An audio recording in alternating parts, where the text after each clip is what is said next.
Be consistent in communication, be consistent in assumptions, be consistent in behavior throughout the transformation and after the transformation. This is how you get a permanent change that stays with the company in the long run. So yes.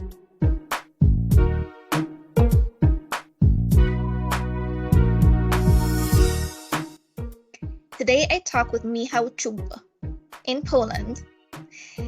Michal is an Agile coach with over 10 years experience working in IT, business transformation, and consultancy for several European partners. He has delivered implementation projects using lean Agile transformations at scale. Previously, Michal was VP of Projects and Process Manager at Credit Suisse, where he owned the IT delivery competence for the department and supported Scrum and safe adoption. He created an environment for transparency, inspection, and adaptation in all the delivery stages. Today, Michal is an Agile coach with BEC Financial Technologies. We'll talk about how he went from studying economics to discovering Agile and some key learnings he has learned along his journey. We'll also talk about the challenges of setting up teams as mini startups and the success that he has had with that approach. Michal, thank you for being with us here today. Thank you for having me. So the past 2 years have been crazy with COVID and all the changes it has brought to our daily lives. And as we're transitioning into the post-COVID era, how have you been dealing with all of it? And is there anything that is key or paramount to how you live and work now? Sure. I would say that, first of all, I am amazed at how quickly people adapted to this new environment and to all the challenges that we had to face. So this is quite amazing. We as human population are extraordinary when it comes to adapting to new circumstances. There are a few things to mention, and the first thing I would mention is regarding the mindset and the focus. Because when work entered our safe space, our living rooms and bedrooms, I believe all of us had difficulties to set goals on a daily basis and to pursue them relentlessly and hit those goals. So that was quite an interesting discovery, because things that were very natural for us in our professional setup stopped working in our everyday, safe space setup. So getting this concept transferred to another environment, quite an interesting thing to do. And I believe many of us faced difficulties with that, and over time, an opportunity to overcome that. So that was one nice thing that happened. Second nice thing that happened, a really great one, I would say, is how the relationship between leadership and teams and customers changed over time. So what I observed for many of my clients is that people in the leadership level kind of were forced to trust and to transfer empowerment to the teams. That's something that was postulated by Agile community for a long time, actually. The circumstances forced leaders to do that. And that was a big change in many companies that happened. Also, clients had to look at every single penny, from both sides before they spend that. So they got much more involved, much closer to the teams that were developing solutions for them. So that was organizational shift that happened due to COVID for many companies that didn't have this shift already figured out prior to COVID times. Next thing, maybe not that positive, interesting as well, is how we perceive our coworkers. In the past, when we were asking at the beginning of the discussion, "Hi, how are you?" I think it was, just a natural thing to ask at the beginning of the conversation, but we didn't really pay too much attention to this question. And in COVID times, with many people struggling with loneliness, with multiple distractions, with some of them with mental illnesses or symptoms of those, challenging times, right? So in this situation, I believe seeing a human being in each of your coworkers and actually paying attention to answer to this question, how are you, at the beginning of the conversation? Are you okay to speak right now? Are you ready for the discussion? Those questions are very relevant now. And the reason for that maybe wasn't that positive, but the fact that we actually started to care one for another within a company probably is a positive thing that I hope will stay with us in the long run. And the last thing to mention is something that I perceive as the biggest challenge in post-COVID world. When people were starting their professional careers as graduates after university times. Normally, they were, walking into the office, into physical space, and on top of getting onboarded to their job by some senior colleagues, they were getting as well some organizational tribal care from everyone around.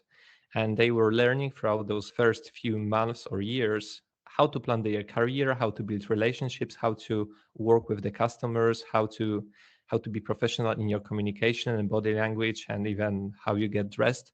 All those things were given to you by organization as a community. And mostly the whole generation that came into workplace in COVID times were deprived from that. So this is a gap that we have today on the market, that this whole generation needs a bit of a gentle kind of paddle on the back to get them up to speed and be in a position to grow up as very efficient professionals in their life. This is a challenge, and hopefully it will get some more attention and will get properly served over time. So those are 4 things that come to my mind when I think about what's changed. I completely agree with everything you've said, and I truly also appreciate the holistic way in which you've answered that question. A couple of things you said kind of resonated with me, because working through COVID on a team, I also realized that how are you impact asking that question, and really listening for the answer is just so important, especially for the persons who are living by themselves during COVID. So they're literally just trapped at home. And so when you said that, it immediately brought that to mind, that memory of just being so concerned, especially about those persons who are living on their own.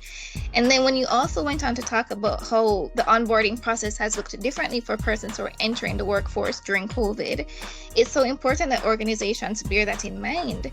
Even if it is that they're continuing with the remote work, that they figure out how do they do a bit of hybrid, especially during that onboarding period, to make sure that those new people entering the workforce are getting that support that they need, because it meant so much to us when we were joining the workforce too. So it has an impact, and it makes a difference if it is that they're able to figure out the right balance to make, especially onboarding, something that's very impactful for new employees. So great points. I appreciate those. Thank you, Michal. Cool. So there are over 1 million Agilists over the world, and the number is increasingly growing. Can you share with us how you went from studying economics to discovering Agile, and why did you make that change? And how has it impacted you since then? Sure. That's the easiest question for me, right? Because this is personal experience.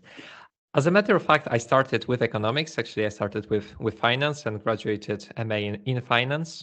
And then I graduated second MA in management, because it turned out that finance didn't work as I expected.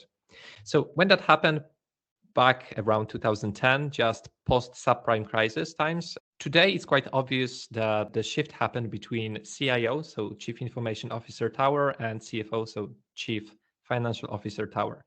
And that one of them, the financial one, lost a lot of empowerment in post-crisis times, in post-subprime crisis time. And the other one kind of grew to power and got a lot of significance. So at the time, it was just starting. It was becoming apparent that this change will happen, and that if you want to have a very exciting career and good challenges and good opportunities and position yourself for biggest chance of success in your career, joining forces with CIO Tower probably is a smart idea. At the time, it was just starting, it was just blooming, so it was a great time to hop on. And that's exactly what I did. I merged financial knowledge with IT, and I joined a consultancy company that was implementing solutions for banks and insurance companies. And what happened at the time, I joined as a business analyst, and they were undergoing an agile transformation, which was absolutely a new thing at the time. They were just introducing Scrum to their development teams. So you can say that I'm the generation that was brought in Agile mindsets, right? When I was joining the market, it was the thing, and I didn't really see any other way to deliver because it was present when I was stepping into the market. And very, very quickly, I realized that being a business analyst isn't as satisfying and as interesting to me as what Scrum Masters were doing. So I kind of looked at Scrum Masters as those guys that are doing really cool things, and they are looking at organizational things and managing dependencies and making sure that people capacity is used to their full extent. So those were great concepts that were tied back to my management experience as well at the university. So I thought I want to do it. I want to kind of try it out. And I was very, very lucky. I was very well positioned, I would say, at the time in my company, because my company said, if you want to do it, if you want to try it out, just do it. We need Scrum Masters. So that's fortunate. And fairly quickly after that, in the same company, they extended the transformation beyond IT teams. They extended that to support teams, to finance, operations, HR, legal, to all of those. And they asked, are there any Scrum Masters who would like to help those guys in their transformation? And I said, that's the challenge that I want to hop on as well. Beautiful journey, many challenges, many honest mistakes that I did due to being inexperienced at the time, but many people were. A very tough road, a very bumpy road, but in the end, the transformation was quite successful. And I realized that's something that I inexperienced. So it was a good challenge, really, truly enjoy, and I want to do in my life. So that's how my career progressed for the next about 10 years after those events. And to your second point, your second question, did it change me in any way? Absolutely. I think that probably vast majority of people who deal with agility on a daily basis will agree with me that at the very beginning of interaction with agility, it's not a very intuitive concept. I would say it's even counterintuitive in many ways. But once you embrace that, it becomes very natural to do things in principles that agility represents.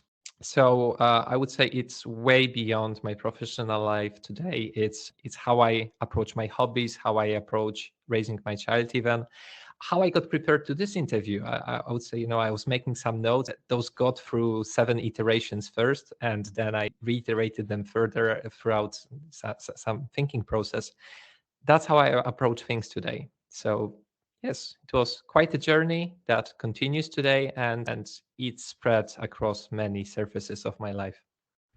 That's really lovely to hear. And I can also agree with how transformative Agile is to you as a person, and just how naturally it becomes that you approach and you apply it to everything and every area of your life so easily because it's so simple.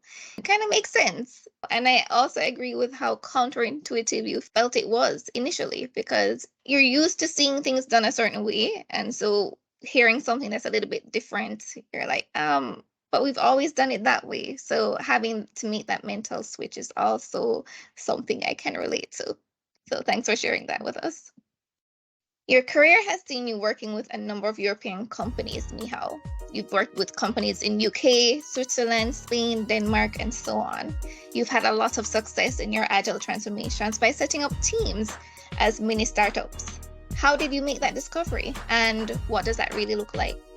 Sure. The discovery can be tied to 2012 paper by Spotify coaches, 2 of them. At the time, they explained a snapshot of how Spotify operated in 2011, 2012 times, and how they explained that, let's say, across multiple things that they mentioned. It was stated that they think about their teams as mini startups that are cross-functional. They have true empowerment, they are independent, they can make decisions about services and products that they own. And this is exactly how they thought at the time in Spotify. And I really like the concept, and I reused this concept in many times in many ways to make it work for me, to use it as a pattern for transformations, and to explain it further to teams and management boards across some initiatives that I was running, was to define what does it mean ownership. How I approached this one was kind of backpedaling from sales process. So whenever I was involved in any RFI, RFP sales process where a customer was selecting a solution and a vendor that will deliver this solution, I realized that there are 4 boxes that have to be ticked so the sale can be closed and be successful. And those 4 boxes were, number 1, is the product really good? Good quality, serves our purpose, ticks all the boxes for us when it comes to what we are expecting from the product. Number 2, do we believe that this vendor can implement it successfully? That they have knowledge, experience, they know how to organize, what competencies have to be involved when. So is it implementable? The third one is maintenance. Do we have faith that once it's implemented, it can run in our company for a long period of time and realize all the benefits that we assumed it will realize? And the last one, do we have faith that provider of this solution is a good partner for discussion? Are they true experts? Will they come up with very appealing roadmap for the product, and will the product will get updated and live with us? So getting back to the question, right, how I think about the teams and agility, I think that to have really successful teams and to have really successful agile implementation and unleashed potential within the teams, that's exactly what has to happen. You have to make sure that the team owns the product, owns developing that, implementing that, or at least defining how to implement it, owns maintenance, and owns the roadmap. That means they have expertise that over time that they gain this industry knowledge, industry expertise to become a partner to discuss what the product is about on functional level and also to define its future. And only then it makes a lot of sense. And only then I believe you can truly unleash all the potential of the team and of all the people within the team. Yep, that's the idea. That's how I present that. And that's how I set up transformations to make that happen, or at least to get as close to that vision, let's say, as possible. Very comprehensive and very clearly explained. I can really gravitate to what you've said as it pertains to the ownership. And that's where some organizations fail, because they want to retain some of that power and that say in what is done, how it's done, etc., instead of empowering the teams to do what needs to be done and take full ownership of that particular product. And along those lines, I want to, segue into our next question, which asks you, you've been a part of a number of agile transformations, and generally there are just a lot of people across the world that are doing these agile transformations, and they're just checking the box. What is it that the people you're working with are trying to get out of agile? Why are they even trying to use agile at all? I would say the ultimate goal is always to win on the market. That's what companies try to do. They want to have brilliant teams delivering different, brilliant products and services to the customers. If there is any competition, to beat this competition and be number one. That's what every company looks to achieve. Where the discussion starts, the discussion usually starts when someone with actual power within the company realizes that their competition is moving quicker, is getting their market, is getting their clients. They are doing everything they believe right. They are looking at the marketplace. They're thinking, oh, maybe they have better people. Let's hire more people, good experts with good knowledge and experience. And it doesn't work. Oh, so let's invest in infrastructure and let's invest in other things. And it doesn't work. They start to realize that maybe there's something wrong with the setup. Because if you have good infrastructure, good people, good platforms, you believe good work organization, and you are still losing clients, what's wrong, right? That's where something is triggered to start a conversation, what's wrong. Then they reach out to multiple sources, and one of them usually points them to agility. And when they start discussion with agile professionals, I believe what happens, at least that's what I do, is I try to make them understand that maybe the problem is the organization. And it's very hard to hear when you say that to the customer, and I realize that.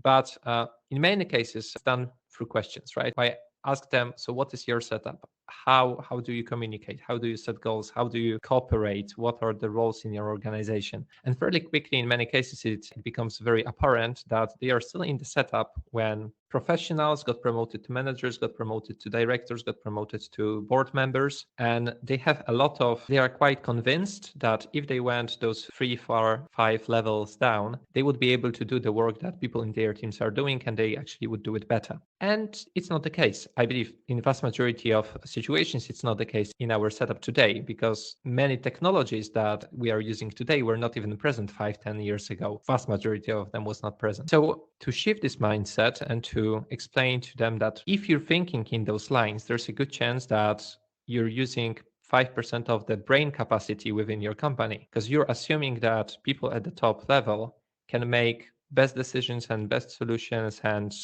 best prioritizations, and they can decide everything, and this will be probably the best usage of the company resources. And that's not true. And maybe you can try, at least on a sample, to use 100% of the capacity within your team, or at least 95. if that's a good scenario. So that's where the experiment starts. Usually they start to think, okay, so how would that look like? And this is where agility is introduced, I believe. This is where the entry point is, to start discussing what happens if you trust your teams that they are competent people. That's why you hire them. You're spending a lot of money to hire experienced professionals. Why are you not using their knowledge and their experience to give them problems and let them figure out the solutions? Just give them some boundaries, give them a well formulated problem, and give them ownership to do all the things that I mentioned in the previous question, right? So truly be responsible for the service all the way to the last point, which is being responsible for its roadmap. Until you give this trust to people, till you fully empower teams to actually be owners, this potential will not get unleashed. Because even if you give them small subsets of this empowerment, that's not the case. Till the team truly believes that they are empowered, that they are responsible for understanding the market and talking to the customer and serving the product on maintenance and ongoing basis to also make decisions about the future of the product and the service, it's not going to push them to the limit. It's not going to push them to actually start getting involved in the industry, reading the press, checking the news on a weekly basis, daily basis, reaching out into what's happening in the area of their product. So yes, that's what's happening. As I said, the ultimate goal is to win on the market, but the journey starts with someone realizing that maybe using 5% of the capacity within our company when it comes to brain power isn't as good as using 1995. I appreciate that response, because I think you've set a good foundation for what our next question is going to be. So as you've seen organizations win at Agile transformation, right? Eventually, some companies get very curious about their Agile maturity. So what are some of the tools that you've used, and how have you decided which tool is most appropriate for this particular organization? When this discussion starts, and it starts almost always, right? How to measure maturity. I strongly believe that it depends on three dimensions, three items really. One is good purpose to implement maturity model. Second one is the size of the company or the team that you are implementing that for, and appetite for investment. Because it's always investment. If not money, then time. If not time, then money, but it's always an investment. So let's start with the purpose, because almost every time this discussion starts, what I hear is we want to have maturity model that is linear. You have 10 steps and you can map each team to a step. And let's say this team is on step 3. They want to be on step 4. This is the gap. They get clear guidance how to get from here to here, and then they can get to the next one, till they are at the top. That assumes that agility and self-organization is a linear journey, that everyone is going through that in the same line, through the same steps, in the same order. Perfectly not true. It's quite intuitive when you explain that. When you point it out, most people instantly realize that, yes, that makes a lot of sense, that this is not true. That's just a wrong assumption. So much better assumption for me, much better purpose for me to implement agility would be to create a heat map. Let's create a heat map. Let's look holistically at multiple areas, at multiple dimensions, and let's give teams a picture where they have strengths, when they have weaknesses, where they are quite okay and they don't have to spend too much time now, maybe in the future. And what's the benefit of creating a heat map rather than a maturity model? Benefit number 1 is that heat map can be used to identify systemic problems.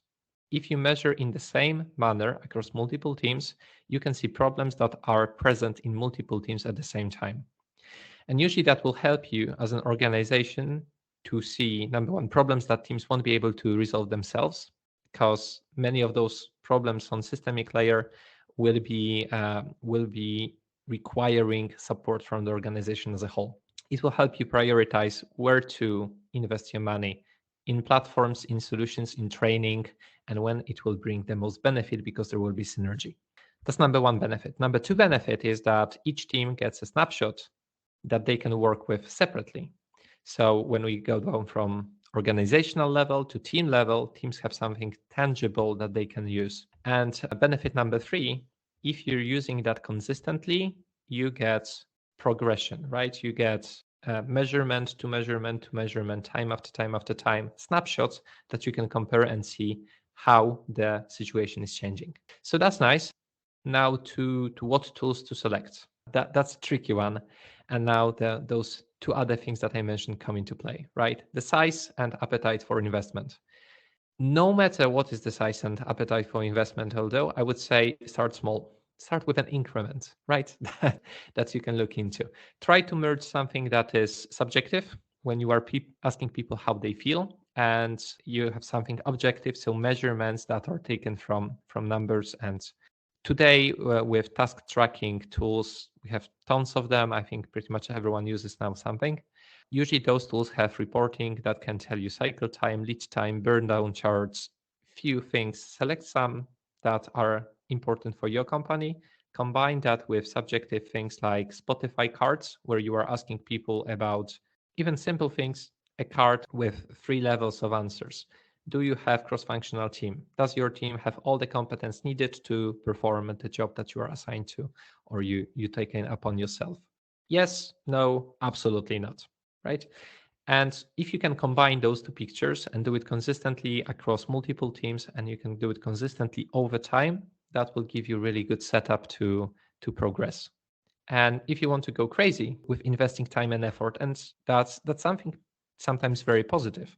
If you really want to invest into getting better, because you believe that this will give you a lot of benefit and you have a really good business case for that, there are so many models like Google Dora Metrics. There is a German model called Agile Fluency that I really enjoy. Those are quite smart people thinking about how to divide agility into certain areas and how to ask really good questions to map that. And there is, for example, Skate Agile Framework that has very robust, good questionnaires. If you try to implement all of them at once, that would be a huge effort, but you can go one by one and work with them in a systematic manner, probably fairly heavy when it comes to investment, but also very, very insightful. So if there is good appetite and good business case for that, that might be a good solution, good investment. Awesome. Thank you so much for that response, because I think you've given us a fair balance between things that are light on investment or capital, and there are, things that can be costly, but they also will bring good return. So with your experience as a consultant and a permanent employee, you've seen a lot of agile transformations. What would you say are key to successful agile transformations? I would say, first of all, that agile transformation isn't that specific. I would say it's an organizational change, and there are plenty of good models how to run and how to be successful in organizational change. So there are some things that will be common across any change, and I will relate to that. My experience is that there are 5 things that came to my mind when I was preparing for our talk today, and I thought it through really diligently. So number one thing that really has to be nailed down before you even step into transformation is making sure that the leadership truly understands what we are trying to achieve, that understands benefits, that understands costs, that understands risks, and understands not only the concept but also the spirit and principles behind agility. Why that is important? Because transformation won't be successful unless in the lead you have people who on a factual basis understand it and support that, and on deep emotional, their personal level, believe that this is a good step. That will prevent them from backpedaling or falling back when we have first challenges, that they will truly support it and they will be unanimous when it comes to being kind of a communication layer for whole company, asking, well, maybe we will deviate a bit, maybe we will just cross out this principle and deal with. If the leadership is knowledgeable and aware and fully supports the idea, they will be a monolith that in communication makes the difference in the transformation itself. That was number one, absolute prerequisite. Number 2 would be good understanding of value streams. Ideally, all of them, because you have to understand how the value flows through your company to customers. Because the agile transformation will be organized around those value streams. At the beginning, you can select some of them, but without understanding those that you selected, you cannot start the transformation. That's another prerequisite.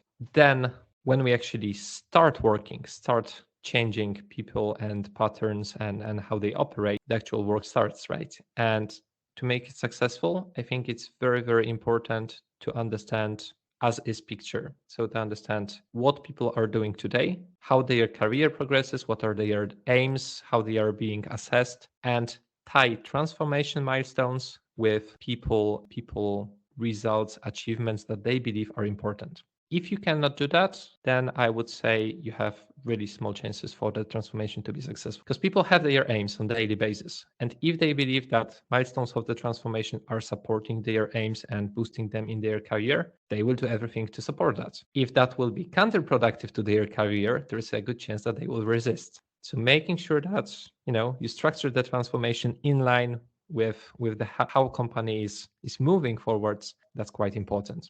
Number 4 would be try to get people who did that in the past. It's not an easy change. None change is easy, and this, I would say, triple complicated, because as I mentioned in the past, it's counterintuitive for multiple reasons. And it's not simple to fall into this new mindset. And also it is not easy for pretty much every layer of the company, because management people will feel very uncomfortable, professionals will feel very uncomfortable, new roles that will be created will feel extremely uncomfortable with what they have to do, and that's a massive challenge. You're making everyone in the company uncomfortable with what's happening and what they have to do today.